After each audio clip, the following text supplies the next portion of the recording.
Hello, I'm Natalie Tobert. I'm a medical anthropologist in the UK, in London, and thank you very much for inviting me to talk on this important topic.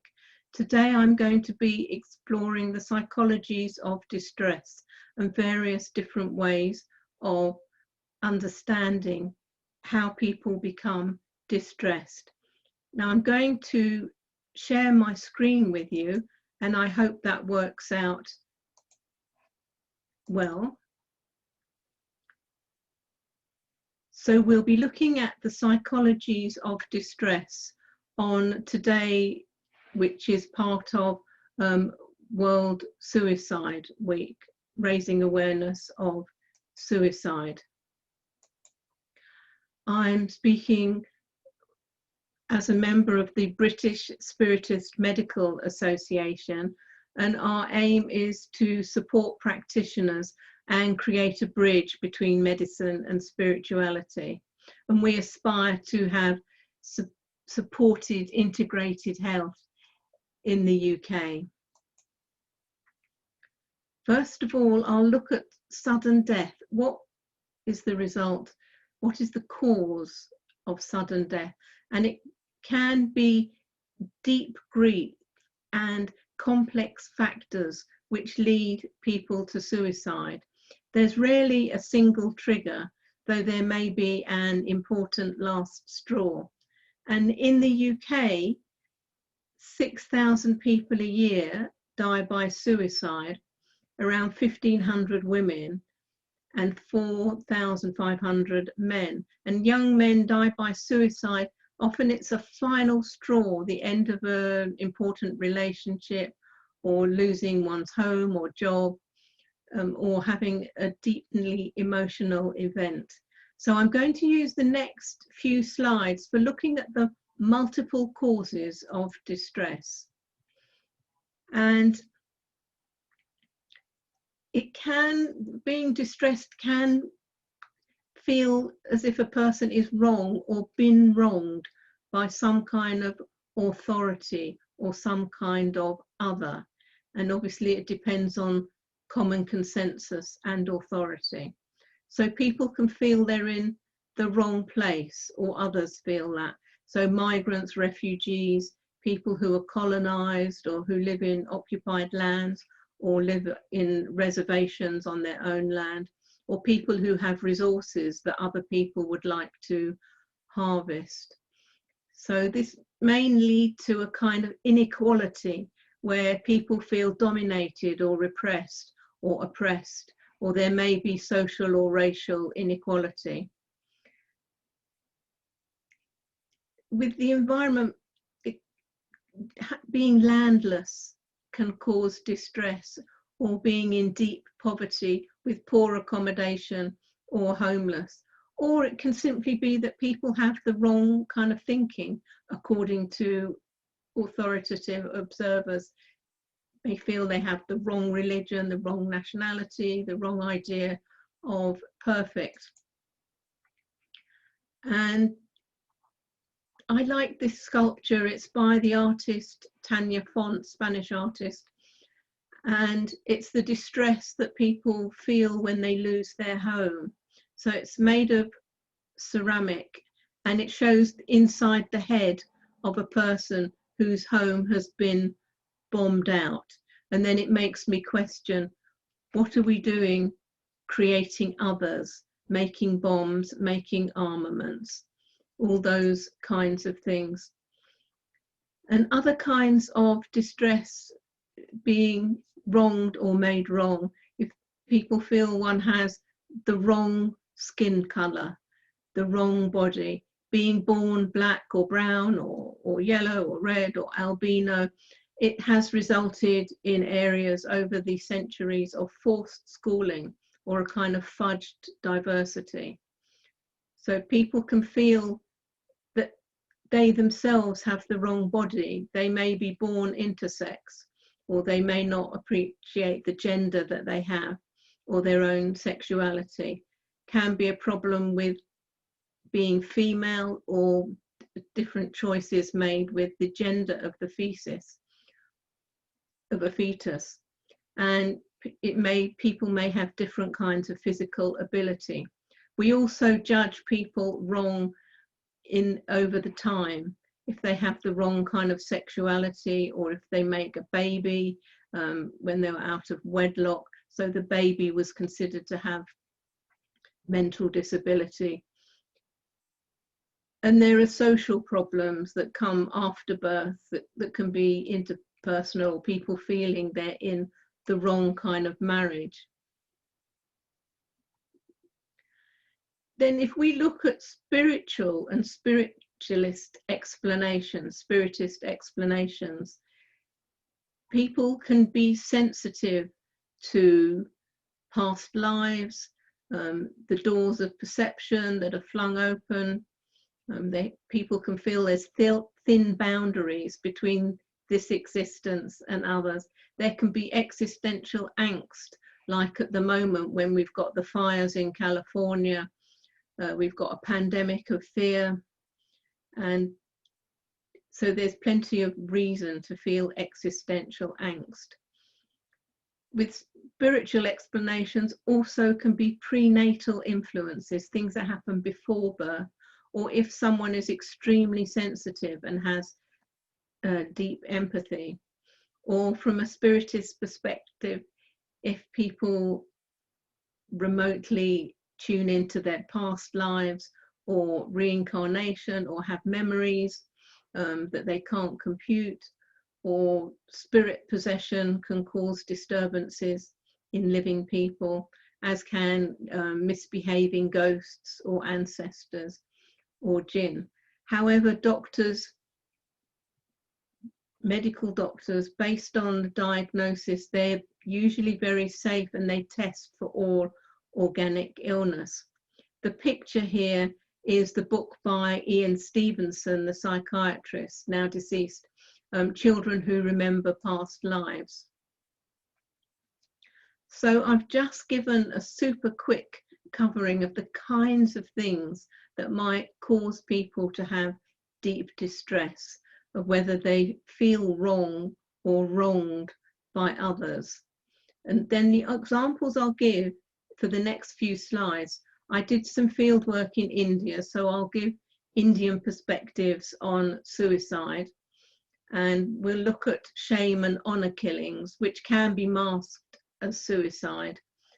We'll look at the UK forced marriage unit, and people who feel they have the wrong ethnicity, either the body or sexuality, can result in deep distress and suicide.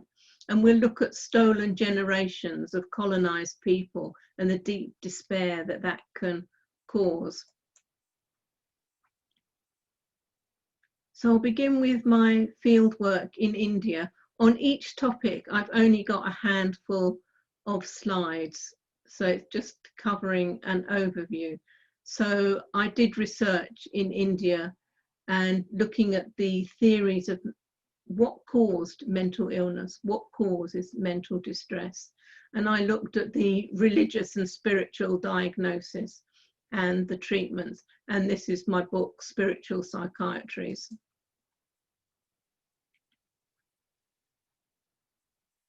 The fieldwork in South India, I did 40 interviews with patients, psychiatrists and priests, clairvoyants and psychics.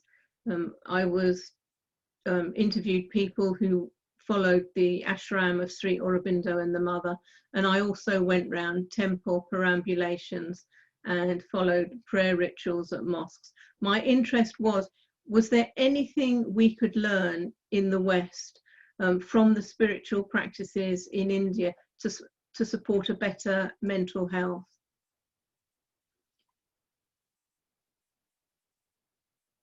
This is the first psychiatrist patient.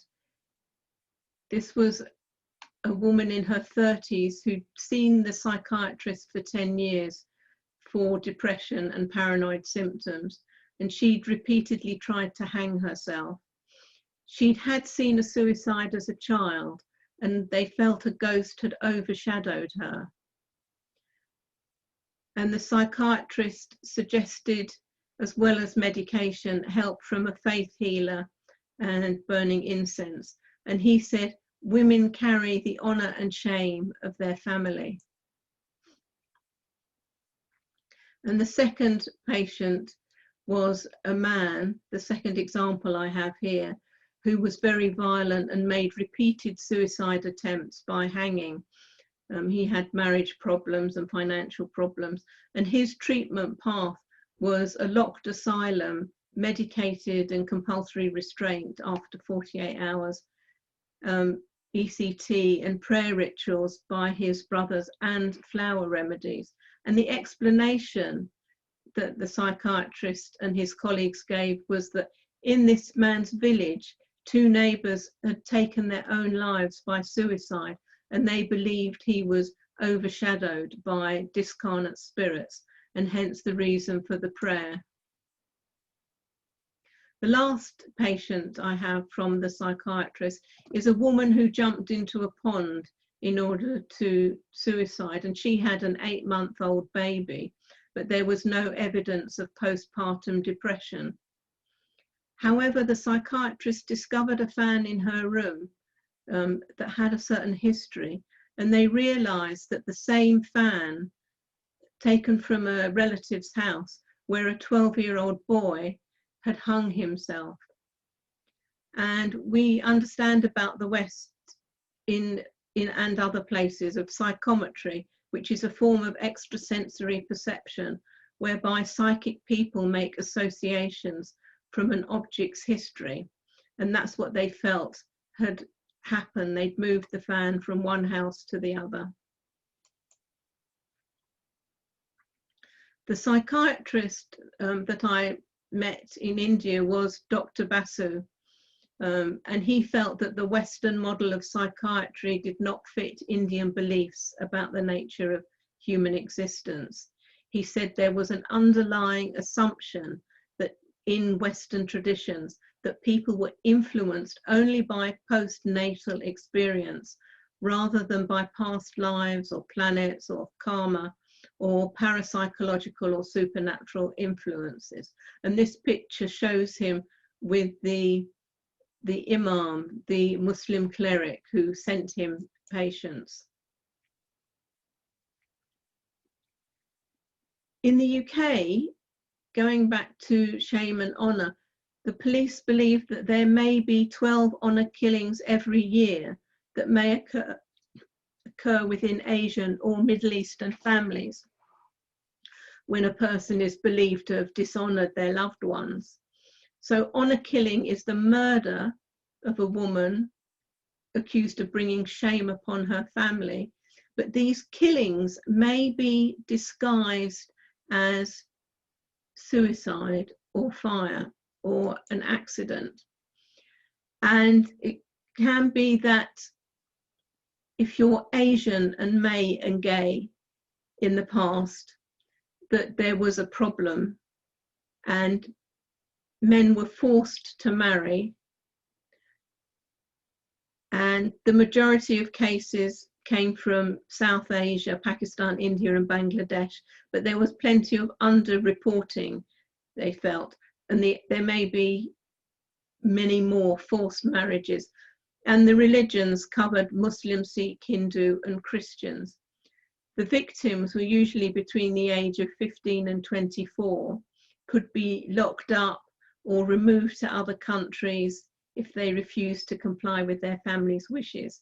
And there was risk of suicide. And so it's not only the one person who is isolated. If people are aware that a family has a gay son, the parents may lose everything. They may become social outcasts, but also from their extended family in the UK and in their country of origin. And other children may be shunned and unable to get jobs, or people feel that the blood of the family is tainted.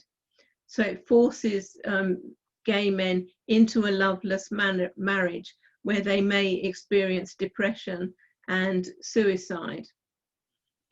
And in the UK, historically, There were issues around being gay. I've got the example here of Dr. Alan Turing, who was chemically castrated following his conviction for a crime of gross indecency, sexual activity with a man in the 1950s.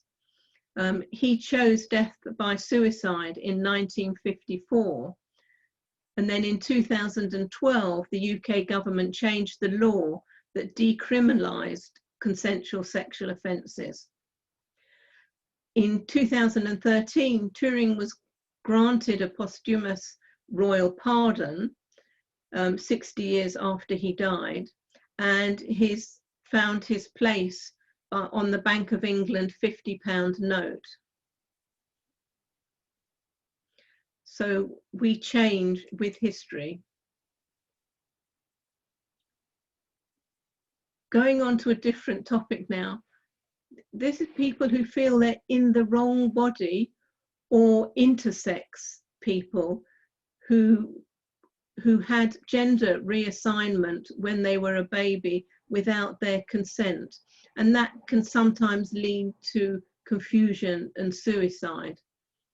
And in 1993, there was a cultural U-turn where the Intersex Society of America addressed the needs of people who felt they'd been harmed by reassignment. And the Diagnostic and Statistical Manual said, intersex is neither a medical nor a social pathology.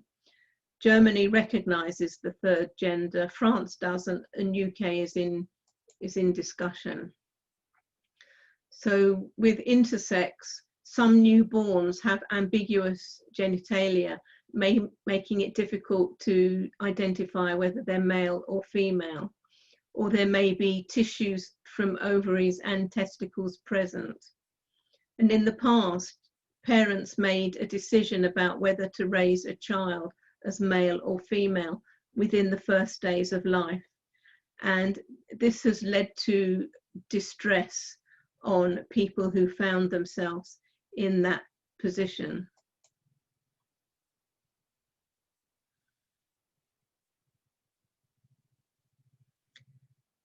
There is also distress when people are made to feel wrong because of the skin colour that they were born with. And we've got one example here of Chukwemeka Maxwell, who's the founder of Action to Prevent Suicide. He was born in London, UK. He says, I was born a Negro and then I became coloured and now I'm black. And today others want to be called African to acknowledge slavery and place of origin. He said he experienced discrimination, being seen for the colour of his skin and not his qualifications. And we have Black Lives Matter that started up as a result of the death of George Floyd, but the issue of corporate murder have been going on for 100 years plus in the USA. And I'm wondering what happened to the spirits of those who died as a result of slavery or war. And there's an interesting sculpture at the bottom of the sea near Grenada in the Caribbean, and it's a tribute to those who died from slavery. And we've got interesting issues at the moment in UK where our Prime Minister says that we shouldn't sing the words of the prom song Land of Hope and Glory, Mother of the Free, and then changed his mind and said we should sing it. He wants to end the cringing embarrassment of UK history. So I don't know if that's a whitewash over his thinking. But we have acknowledged slavery more in 2020, the effects of slavery. The historical pressures of that can cause psychologies of distress and suicide. Photo is the statue in Bristol that people dumped in the water, and I think then was retrieved and put in a museum. And this, and again, the African people who were captured and thrown overboard as slaves. So many governments undertook cultural U-turns with excuse me, with their memorial statues. So they acknowledged corporate murder a bit more for a while.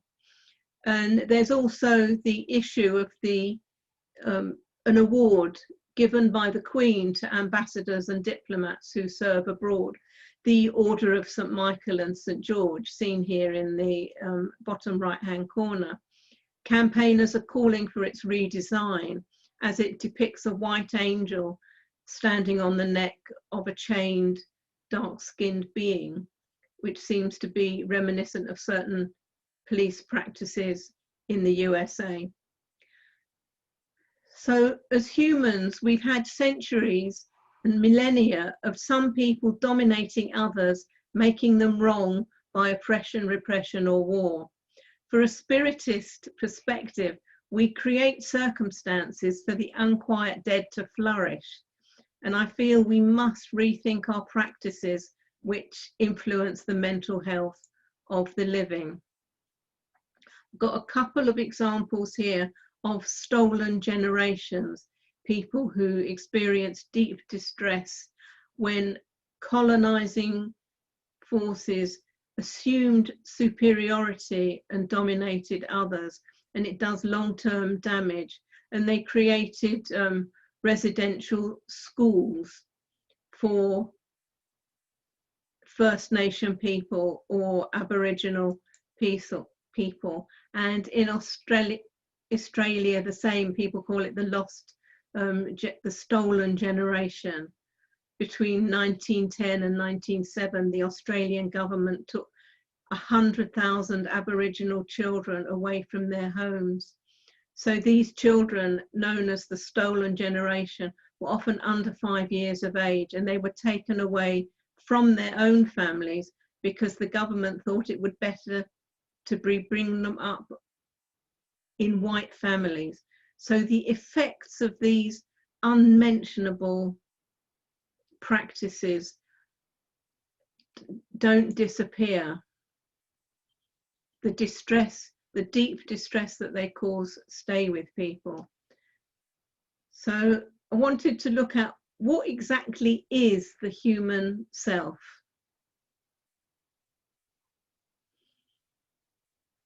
In some societies, a human being is considered to consist of both physical and non-physical components, some of which precede and survive death.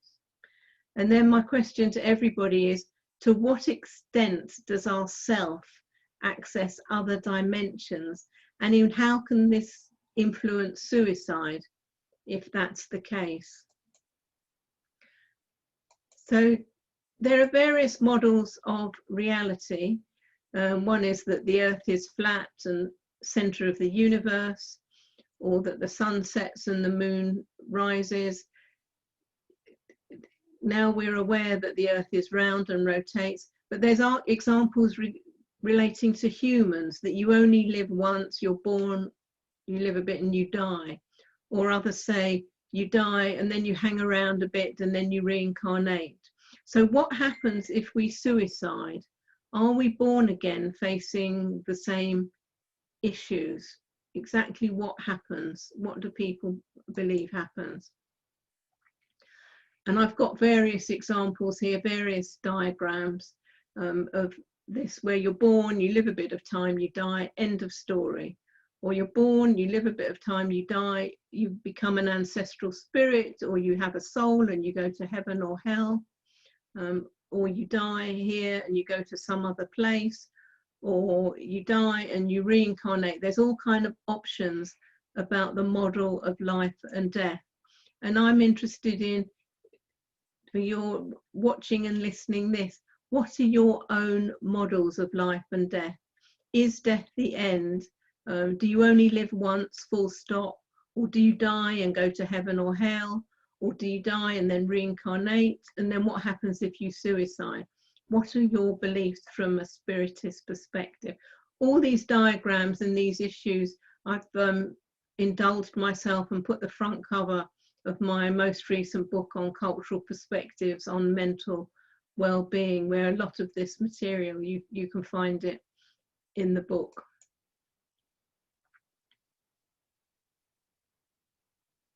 And what about myself? Do I have any hidden histories of distress? And I realized in my 20s and 30s that I remembered dying in 1945 in the Nazi gas chambers at Dachau concentration camp. And I had spontaneous technicolor visions of betrayal and fear and medical experimentation and torture. So these experiences came spontaneously to me without looking for them.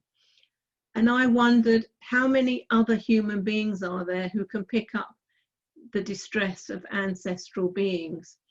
And if humans like me can pick up the narrative of someone who died, who died violently, how many other people can do it? And to what extent might this influence suicide? And I've put the example here. It's called Cotard syndrome, or walking corpse, where a person is assumed to be delusional, psychotic, where they imagine they're decomposing, dead or non-existent.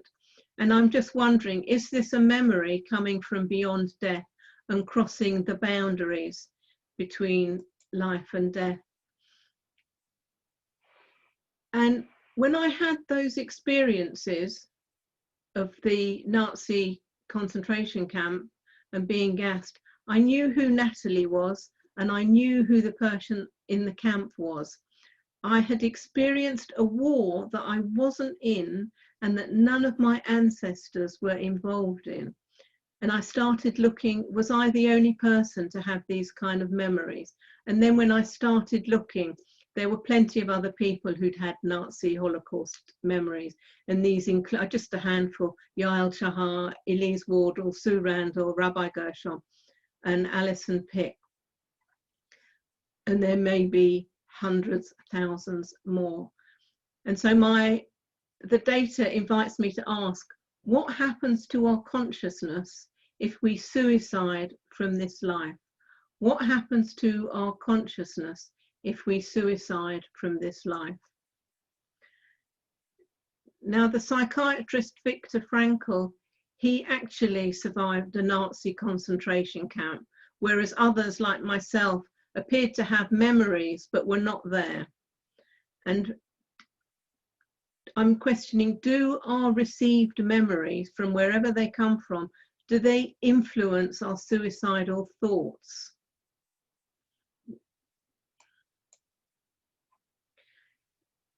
Is it possible that these kind of memories influence our mental health episodes, or contribute to psychosis, or exacerbate suicidal thoughts? Could some memories stretch beyond childhood trauma in the present life and beyond our parents' memories of trauma? Is it possible memories arrive in us remotely from distant incarnations, from our own or other people's?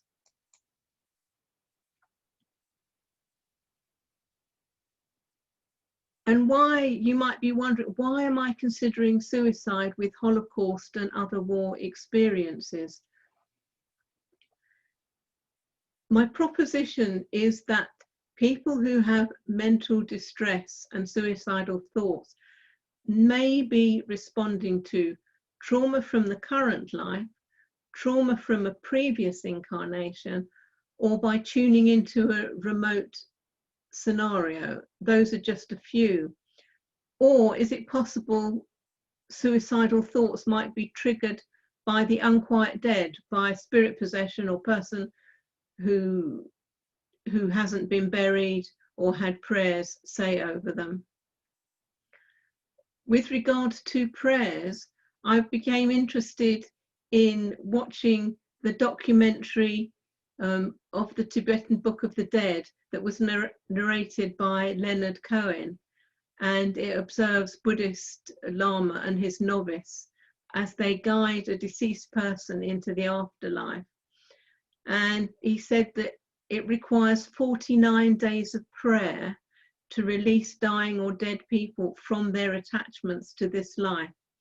And the bardo of dying lasts from the time of a body's collapse, then death, until the body and consciousness separate and leave the earth's plane.